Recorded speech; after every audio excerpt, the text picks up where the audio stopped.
Hey everyone, Larry Walsh here, Challenomics. The news out of the Baltic Sea is rather disconcerting. The damage done to the Nord Stream pipeline is a result of sabotage, so the experts say, and that raises some really disturbing prospects for the year to come in terms of economics and just living standards. Now, the Nord Stream 1 pipeline, which was damaged, has been offline for a few weeks. The Russians shut it down to cut the flow of natural gas to Germany. There's been this exchange war over energy supplies. Europe is heavily dependent on Russian oil and gas for their energy needs. The Germans and other European nations are trying to make up for it from other sources, but there is going to be a shortfall.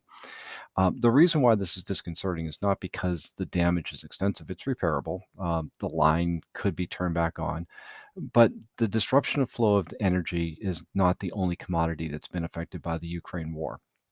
Russia is the world's largest producer of nitrates, which are used for producing fertilizer. Natural gas is an essential part of the fertilizer production process. And by some estimates, as much as 60% of the European fertilizer production capacity is offline. If gas flows are truly disrupted over the next few months, then you could see a large part of Europe really sink into some difficult economic conditions. Manufacturing could be shutting down, but it's even looking more forward than that. The lack of flow of gas and fertilizer products is already beginning to have disruptions in the world food supply. Now, I've mentioned this before that the war in Ukraine is disrupting the flow of grain out of Ukraine and Russia. Russia is the world's largest producer of wheat and grains. Ukraine is number five, and they supply a large part of the Middle East and Africa.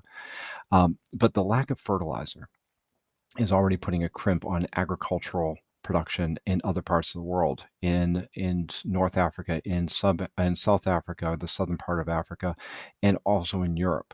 The UN is already beginning to look forward to saying we could see substantial shortages of basic food staples in the coming year. So this will have a tremendous ripple effect around the world, is that if we're not able to grow food or grow food in substantial quantities, we're going to see a complete reorienting of economic priorities.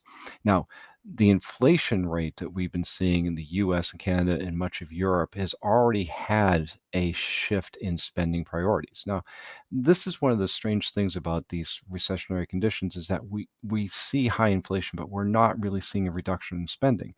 What we are seeing, though, is a shift in spending from discretionary and luxury items to necessities, food, energy, housing. And we're going to see more of that shift as these prices continue to rise. This means that inflation is probably here to stay for a while, and you're going to see a greater demand for energy and foodstuffs, which means you'll see an increase in prices, which means you'll also see a shift away from other durable goods and services. That could have a tremendous impact on the technology channel, which is dependent largely on discretionary spending. So, we could be looking at a situation now where even though many economists think that the U.S. could weather an economic downturn, maybe even not even go into recession, I'm skeptical of that. Um, but regardless, we do now see that Europe is going to go through a fair amount of economic pain. And because the European Union and the United Kingdom are significant trading partners to the US as well as to China, that too will have a dampening effect on economic activity into 2023. So lots to keep our eyes on here. And again, a lot of weathering an economic downturn or recession is dependent on planning for it. So please check out our recession survival guide at Challenomics. It's freely available to everyone. And I'm just going to continue talking to you about this because it's important for us to maintain our situational awareness in times like these. Until next time, I'm Larry Walsh.